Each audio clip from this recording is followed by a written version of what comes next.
Success Insight shares the stories of the people with passion and drive who make things happen in the world. Here's your host, Howard Fox. Hello, everybody, and welcome back to another episode of a Success Insight podcast. Our guest today is Barbara Ann Mojica. Barbara is a historian and retired educator. Her career spans more than 40 years serving as a teacher, special educator, principal, and school district administrator. Barbara is the creator and author of the Little Miss History book series. Little Miss History is a whimsical character Barbara uses to narrate her book series.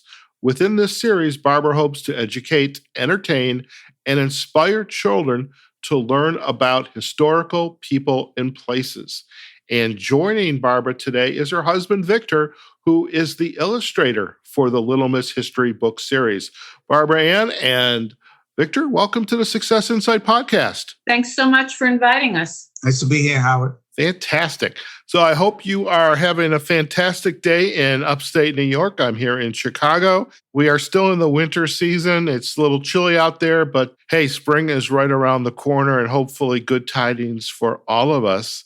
I would love if you could share a little bit, Barbara, some background, just to give our listeners a flavor for this, the historical resonance of your career as an educator and how you got into this idea of wanting to write these books. So take it away. Okay, well, I spent the majority of my career working with children in elementary school. And while I did enjoy that, I didn't have too much opportunity to teach history at that point. My background in college, undergraduate and graduate, is in history. I love history, and I've always had a passion for it. So when I retired, basically, I was bored. That happens a lot if we're not prepared. So I decided I'd like to combine my two passions. I love history. I love kids. I wanted to keep working with kids. And I became acutely aware of the fact that in our modern curriculum, especially here in the United States, history is pretty much ignored. On the elementary level, it's reading, writing, and math. So I decided I would like to get kids involved in history, and I was looking for a fun way of doing that. And I wasn't having too much success in deciding how I would be able to do that. My husband came up with the idea of creating a cartoon character to narrate the stories. And this character, Little Miss History, is a younger version of myself. I love to travel. I used to hike everywhere. So I wanted to kind of combine some things that were important to me in that character. So we came up with this character. Little Miss History looks kind of like a wannabe park ranger.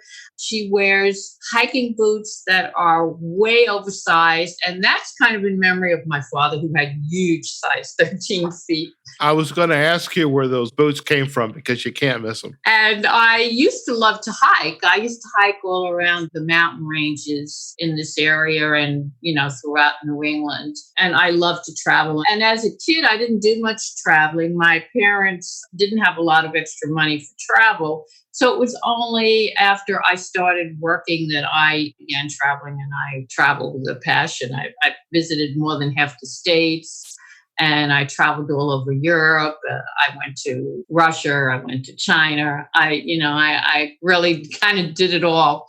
So I said, okay, so we'll use this character and I will focus on places that I think would be especially interested to children and their families. And I wanted to have the opportunity for them not only to learn about, but possibly even visit these places. I chose a lot of national parks, and I tried to make it fairly diverse. So we started the book series. The first book focused on Mount Rushmore, and we combine multimedia. We take photographs, we use illustrations, there are portraits, there are photographs. We try to inject the humor into it, but we try to include a lot of aspects of history that are normally not covered. So all of my books include little known characters, people that were kind of left out or forgotten. And my idea is to get kids to have different areas of exploration. For instance, my Sequoia National Park book focuses a lot on science and the environment and the air pollution problems. Sequoia National Park is the most polluted national park, which very few people know, but the pollution is a big problem. So I bring to mind different things that kids could think about, and I ask them to come up with their own ideas. So that's really what I'm trying to do. I'm trying to make them think. I'm trying to make them have fun. I'm trying to make the books multicultural. I'm trying to give them different areas of exploration and learning to make it a lot more interesting. Okay. Very good. And great broad stroke, to kind of create the picture of what your vision for these books were. I'd love to circle back for a little bit. Something you said that in today's education system, history is ignored. Like you, I loved history. And I think that is why I've always enjoyed travel as well. And I'm wondering why you think, what's your perspective on why history is ignored today?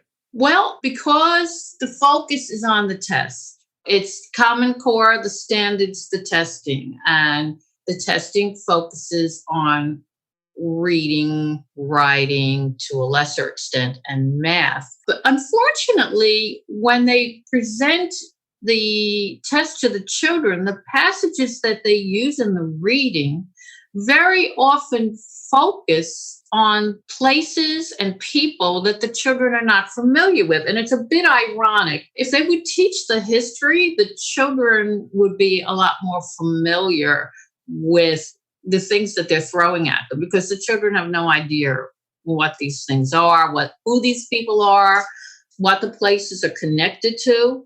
It's all about the testing, and the theory is that the other subjects can be introduced later. But I think that's really too late, because children, by the time they get to middle school and high school, they haven't developed a curiosity about people and places. And when I talk to young children and I visit schools, I try to tell them that history is not just a record of events. It's a story about people. It's a story of who they are, what they did. And it's not just important people that have made a huge mark on history like Abraham Lincoln or George Washington, but it's also everyday people like they are. I mean, history is a story about people who get up and eat breakfast and go to work and go to school and make mistakes just like they are. And when they're born, they actually become a character in history. And children want to know, well, where did I come from? Were things always like this? And by understanding history, they're able to get a grasp on these things. So history gives them a grounding. And I tell them, okay, so you become a character in history. You know that there are people that have come before you. You know that there are people who will come after you. And they're, of course, curious about their own families, their own culture, their own traditions. But in today's modern society, we don't have the time. We don't tell the stories. Families are very busy. They're not as connected as they used to be. I'm wondering, too, if, there's an old saying, without knowing our history, we're doomed to repeat it. And perhaps that's coming true. Who knows? Well, Barbara has a saying in that regard. Yeah, if you don't know your history, you don't know what you're talking about, because not only by studying history, we can learn about mistakes of the past, but it also gives us hope for the future. Yeah, history is where the understanding lies. If you know the history, you'll understand why things are the way they are. Very much so. Very much so. Victor, as Barbara was starting to express that I'm bored, I need to do something. And this idea of the book was, let's say, a bit of a spark. And you had this idea yourself how she might fill her time in this creative way. What was your insight? I mean, this show is called Success Insight. So what was your insight on why these books and the way you've illustrated them, I think, is very cute. I mean, I'm looking off camera here. There's Little Miss History travels to Sequoia National Park, which, by the way, I've never seen a sequoia. I would love to see it. And there she is standing right next to it. What went into visualizing the graphics for this book? What processes did you have to go through, and how did you work with Barbara on that process? Well, Barbara contributes the text. And I'm a children's book illustrator from way back. I started illustrating children's books in the 70s. This was not your first rodeo then? That's correct. So when she retired and was wondering what she was going to do, I knew she loved history. She's a historian. She's traveled. She writes well. I suggested to her, well, I'm a children's book illustrator. And if you wanted to stay with the children, let's write children's books. And I'll think of a character and we'll make it fun. And, she bought into that concept. And then I spent a few weeks designing the character, which has changed a little bit, over the years. I wanted the character to be very close to Barbara's countenance, without being a portrait. And I didn't want the character to be a character that didn't look capable of scaling the Statue of Liberty, which she does in one of the books, and skydives. So I gave her a tomboyish appearance and somewhere around 18. So it should be legal to do all these things. But the pictures, we wanted to show as much as we could actual photographs of the sites. If I would have illustrated these sites, then people would have said, oh, it's not that nice, or it's not really that spectacular. So I felt I had to show the pictures. And it's fun integrating the Little Miss History character into some of these pictures, which I do. Very cool. Now, when you were creating these books, Barbara, Victor, did you go out to, for example, the La Brea tar pits? Did you go out to Tombstone, Arizona? Yes. Yes. And you took the pictures. So you actually went on some little trips yourselves. Right. 98% of the pictures we've taken ourselves. In the first book, we never went to Mount Rushmore. So that book is completely illustrated. Have you been to Mount Rushmore since then? No, but we're planning to. Yeah, I mean, there's got to be at least a second edition to this book, I would imagine. Right. And the character has changed quite a bit since that first book. So. And we haven't been to the North Pole, so that one. That one's illustrated also. Very cool. What has been the reaction to these books in the educational space, in the history buff space, perhaps even the parent-child space? What are they saying about the books? Well, we had an experience over at Temple Hill. We do a reading there every year. And where was that? In Newburgh, New York. Newburgh, New York. We had all our books with us this last visit. And we were with the middle grade school kids, and I wanted to see really firsthand what they would do once they had the books in their hands. How would they look at them? How would they turn the pages? So I scattered the books throughout the classroom in the last 10 minutes of the class. And from their reaction, I couldn't understand why we're not millionaires yet, because they loved them. And they started asking questions. Oh, what's this? What's that? What happened here? What happened there? We had to literally rip the books out from their hands when we left. We were on a schedule. They were really holding on to these books. And every one of the kids, every one of them opened the book and started reading them. So I really don't understand why they're not more popular. The education, as far as the educational system itself, we are in some schools. And in some stores regularly. Like the books are on site at the Statue of Liberty. Some of them are in bookstores around, going out to Tombstone. FDR, Hyde Park. FDR is at Hyde Park. But some homeschooling parents like to use them. We did have a request. One of our, we took the 3 New York City books of Ellis Island, Intrepid, Sea, Air, and Space Museum, and Statue We of went Liberty. there too. And we put them into one book because I got a lot of requests from the New York teachers to put the 3 New York City sites together because in 4th grade they teach local history. So the same thing with Hyde Park. With Hyde Park, the kids in the Dutchess County area also study local history. So that book is used a lot by 4th grade. The actual reading level of the books, because they're so visual, young kids really like them. So I get a great response from kids as young as kindergarten. And adults, when they look at the books, they say, "Oh, gee, I didn't know that."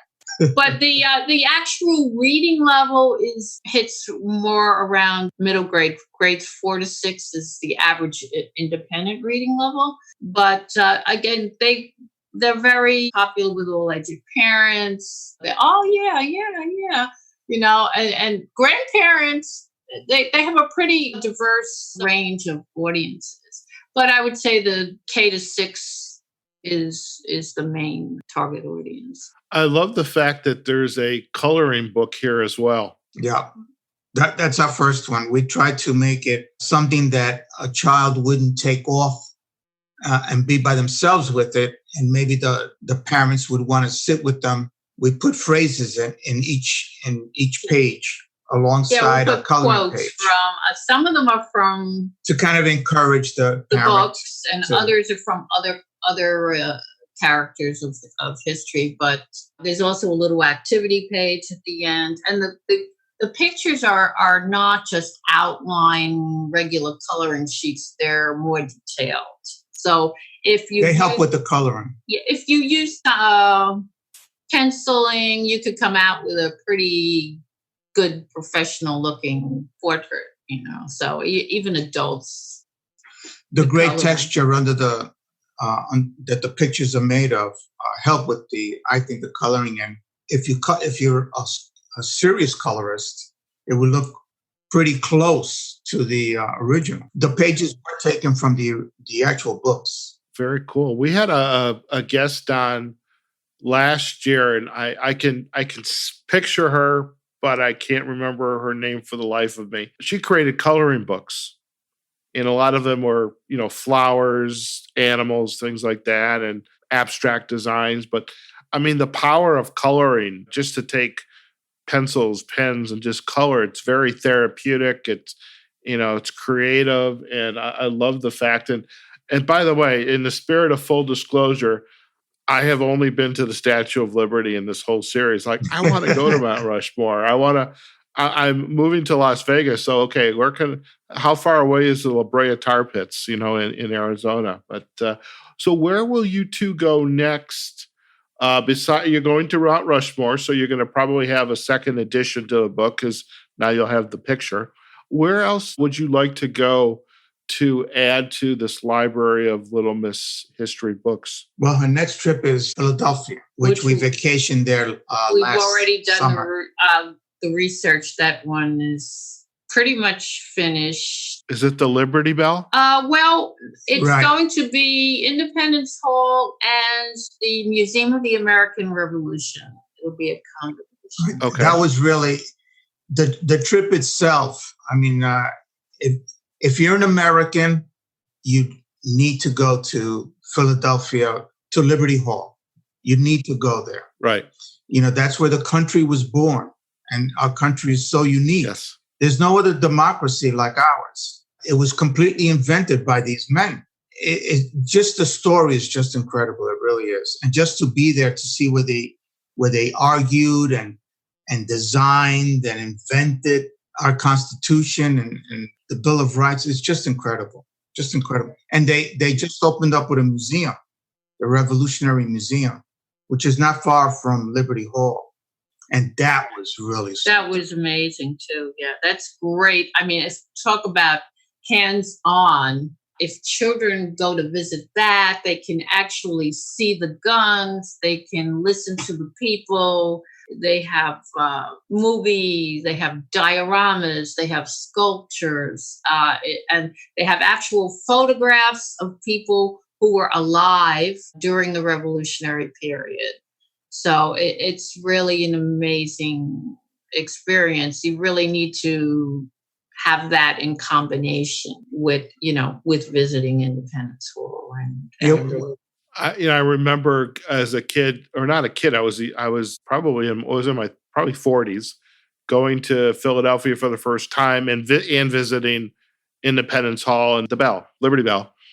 And I just remember just the shivers, like, oh my God, this is history at its finest. So you've got Philadelphia. Where else is on the horizon for you too? Well, there are a couple of trips that we've already taken. I'm not sure the exact order that they're going to come out in.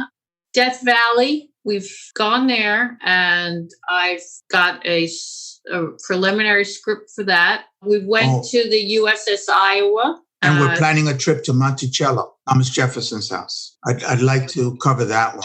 Very cool. So I'm curious, with the two of you working together, I mean, obviously you're married, been together for quite a while. What was it like to collaborate with each other? Oh, it's great. It's easy. It's a lot easier when you're with a traditional book publishing company or even a hybrid publishing company. You get assigned an artist most of the time, and you might get a couple of shots at corrections, but you're not going to get exactly what you want. Yeah. And if you get along, which we do, you can't beat the combination, because she writes, then she gives me the manuscript, and I'm right there, right opposite her, and I start designing the book, and we go back and forth.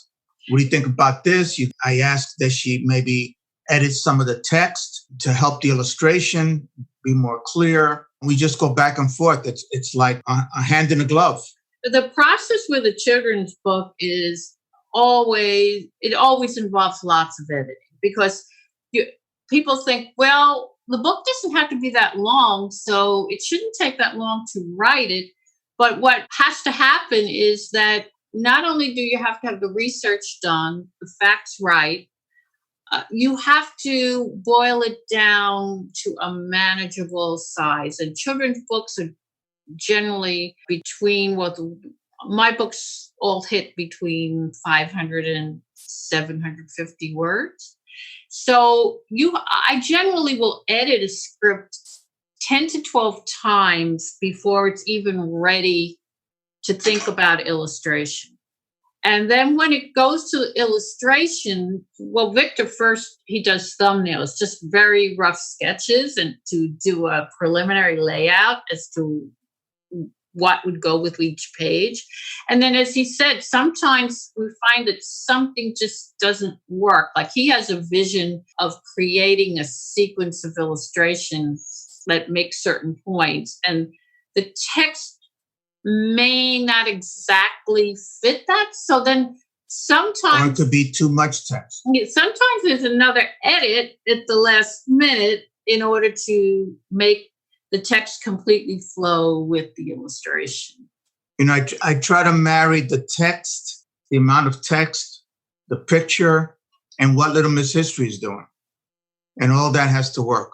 It's interesting because I've heard this repeatedly. That is so important that because most of these books, most of the children's books that I've seen are right around the 40-page mark-ish. And just the being able to match the illustration to the words that are there. It's interesting because I was going back to see how long your books were as we're chatting. And the one I pulled up, it's one of your longer books. It's the 100 and some page book, The Adventures of Little Miss History, Volume 1.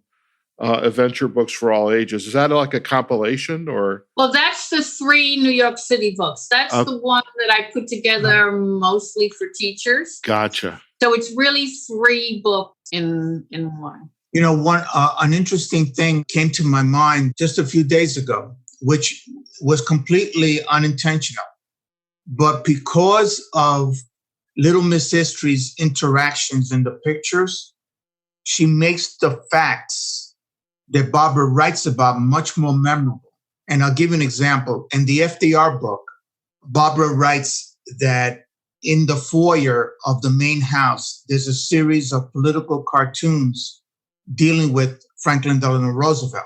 And to show the picture, to show the cartoons on the walls, you wouldn't necessarily remember that it's in the foyer or that there's even cartoon pictures in the foyer. But I put Little Miss History taking one of those frames off the wall, and you could see the nails still on the wall, and she's holding one of the pictures. And I thought to myself, if I saw that picture, I would never forget that there's cartoon drawings of FDR in the foyer of the main house. Also, the fact that in the Statue of Liberty book, she's scaling the statue, and she shows you the chains at the feet of the statue, the broken chains. No one would ever forget that.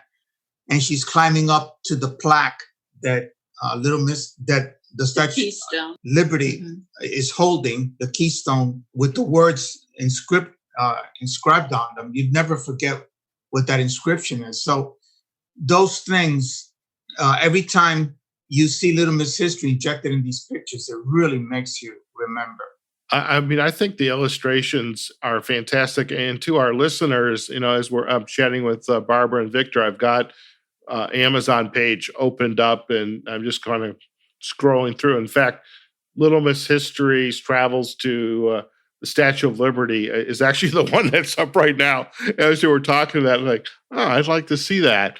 This is just like fascinating. I mean, as someone who grew up enjoying history, I mean, I still get to learn a little bit about history, a lot about history, actually, now that I think about it, just given the nature of the podcast and who we have interviewed. So this is such a pleasure. And it's definitely a genre of books for children, kids. It's travel, it's history. The illustrations are phenomenal. And so the work that you two have done together is just, it's amazing. And, we'll do whatever we can to help promote your books. Before we head out, Victor, I just wanted to give a little shout out to you. Tell us a little bit about your work. And I know you've got the Eugenus. Is that how you pronounce it? Eugenus. Tell us a little bit more about your work and what you're doing. Well, we're publishing two other titles, Captain Crossbones and Eugenus. Captain Crossbones is a series of comic strips, but I wrote and illustrated a children's book, a self-esteem children's book, with the pirate character, Captain Crossbones. That in itself is interesting because one would think, well, how do you create self-esteem in a child reading a pirate book? That's a trick, but you have to read the book. But the Eugenus is science fiction, but it's my religion. It's what I believe about mankind. I believe we're good. I don't believe we're a mistake. I don't like to hear when people say, "Oh, I made a mistake. I'm only human." And the other phrase that I don't like, "to err is human."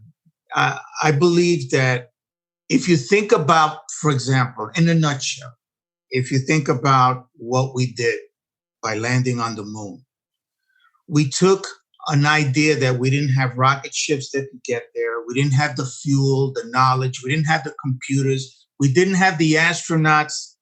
And we had no idea how we were going to go there. And in less than 10 years,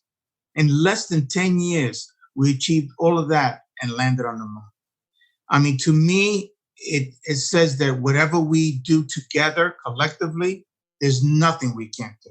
There's nothing human beings cannot achieve if we work together. There isn't any. Oh, well said. There's a phrase, I think it's inscribed in the United Nations building, that says, what the mind can conceive, man can achieve. Mm-hmm. And I really believe that. And Eugenus is about that. That's what the name Eugenus means, of good race. I try to make the stories about human nature. No matter how successful we are, we're always going to have to deal with our human nature, which is very complex. And fortunately, that's what makes us so adaptable, that we are so complicated. If we were a simple organism, we'd perish. We've got some little adapting to do right now, I think.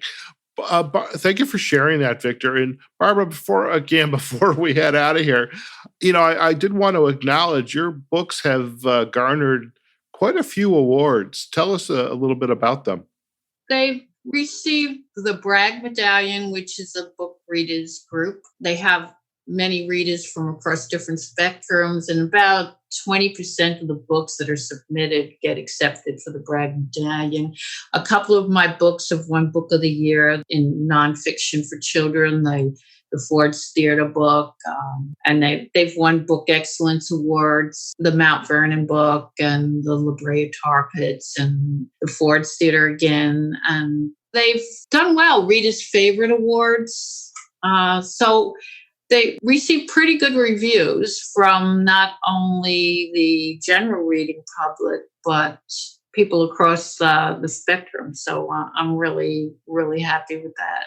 The critics have loved that North Pole book. That's received the most awards, right? Yeah, that received 4. Wow. Fantastic. Now, Barbara, you're also doing some other kinds of writing. I saw that you are contributing writer to the Columbia Insider. Tell us a little bit more about that.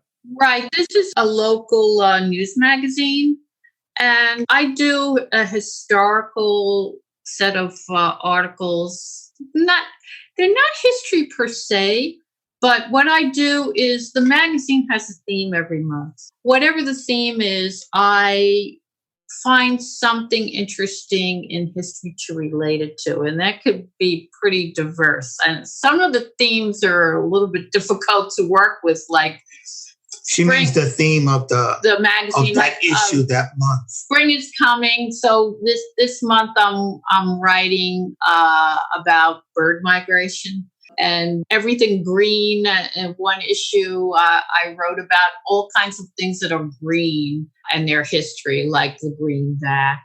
So I look for people and places and interesting angles to history. Well, the magazine is for anyone, basically adults, but it's distributed throughout the local community. So again, my writing, I tend to always hit that kind of middle grade level. Of course, these are articles without pictures, so they're roughly the length of one of my books, maybe a little bit shorter. But I've been doing that for 7 years now, and Victor also does a cartoon strip for the same. Right, that's what I do. Magazine. I publish Captain Crossbones in that magazine. Fantastic. Well, I am definitely going to have to learn more about that as well. And I mean, the books are amazing again, and trying to figure out which book I would pick up, because I mean, the North Pole, I did come close to the North Pole. I was across the Arctic Circle. I think that counts, though. I was probably 1,000 miles. Well, that's short. Pretty close. Most people don't make it all the way up there.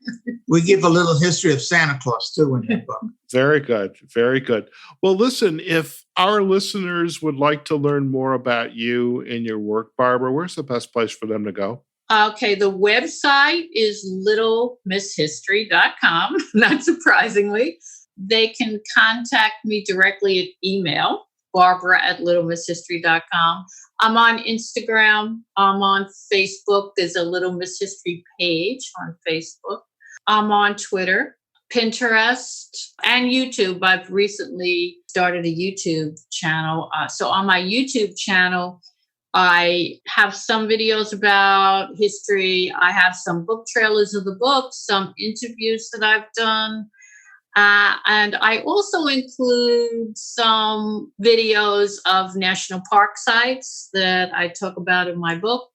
And recently, I've also done some work with authors. I've done a few videos on tips and advice to authors who are interested in publishing. And I have some of those on my YouTube channel as well. Fantastic. You know who I need to introduce you to is Eleanor Dwyer. Eleanor was on my podcast early in the year. If you go out to successinsightpodcast.com, you'll see her. Eleanor is an expert in lighthouses. Oh, wow. I think Little Miss History needs to go to visit a lighthouse. We were married in a lighthouse. Yeah, that's really kind of ironic, right? I think that's incredibly ironic. You know, the Hudson Athens lighthouse? Okay. No, well, we were married there. Wow. I'm going to make an introduction for both of you. I think you could collaborate on a book or definitely the lighthouse, though they are global in nature. They're all over the world. But here in the United States, there's an iconic nature to them. You know, there's mystery, there's intrigue. It's Mother Nature at its best. Lots of ghosts. Lots of ghosts, lots of ghost stories. I think that would be pretty darn cool. So I'm going to make an introduction for you, but I think that would be pretty cool. Appreciate that. Look forward to it. Yeah. And one other one, Dan Pegram was an author last year, Pop Airplane, How Do You Fly? His nephew did the illustrations for his book, but Dan was an ex-Air Force pilot. I think it was a C-35. It was one of the refueling tankers, but he was also retired from Southwest Airlines as a pilot. So Little Miss History rides in an airplane. So I'm thinking there's a lot of collaboration going on here. So I tell you, I did a personality assessment the other day, you know, on a project that I'm working on, and one of the descriptors was a connector. So this is what I love about the podcast, is just making those connections. Well, listen, we will definitely provide the links back to the Little Miss History website and to your social sites like Facebook, Instagram, Twitter, etc., YouTube. Victor, if our listeners would like to learn more about you and your work, where should they go? Eugenus Studios, EUGENUS.com. Excellent. So we'll provide a backlink to that on our website as well. Thank you both for joining us on the Success Insight podcast today. I mean, the phenomenal work, these illustrations are fantastic. And the fact that, you know, marriage, you know, many years, and the fact that you have collaborated together to produce some wonderful works of literature for children, some wonderful works of art, and you're still doing it. And I love it. And we'll look forward to seeing some of your future projects and learning more about, you know, the work you guys are doing. So thanks for joining us. Thank you so much, Howard. Thank you so much, Howard. All right, folks, we have just been chatting with Barbara Ann Mojica with her husband, Victor. Barbara Ann is the author and creator of the Little Miss History book series, and Victor is the illustrator. Do go out to their website, littlemisshistory.com, and you can visit Victor's website, eugenus.com, and to learn more about his work. We'll also provide all the social links back on our show notes as well. I mean, folks, if we're going out to Amazon and looking at these books, Little Miss History Travels To, and then all these various sites that Barbara and Victor have visited to provide the basis for each one of these books. It's amazing stuff. These illustrations are phenomenal. And again, I'm looking at Little Miss History climbing the Statue of Liberty right now, and that's the one that kind of is intriguing me. But I definitely go out there, pick up a book, read it with your child, read it with your spouse for that matter, but do pick up a book and learn a little bit more about our history here in the U.S. And it's, as Victor was saying, humans are an amazing species, and, you know, we've got a lot going for us, and we have our issues, but we also have our potential as well. And heck, if we can get our kids to want to take the time to go out there and to read a little bit more, to learn a little bit more about history, and I think that they're going to be better for it, and so will their parents as well. So listen, I hope you enjoyed today's podcast. If you would like to learn more about our work, you can visit us on successinsightpodcast.com. You can also go out and visit us on all of the social sites on Facebook, LinkedIn, Twitter, Instagram, as well as Pinterest for our children's book authors. So Barbara's books, we'll have a link to her books on Pinterest as well. So, as well as YouTube. So, folks, wherever you are, whatever you're doing, go out there, have a phenomenal day, and we'll see you on the next episode of the Success Insight Podcast. Take care now. Success Insight is a production of Fox Coaching and First Story Strategies. Find us online, successinsightpodcast.com.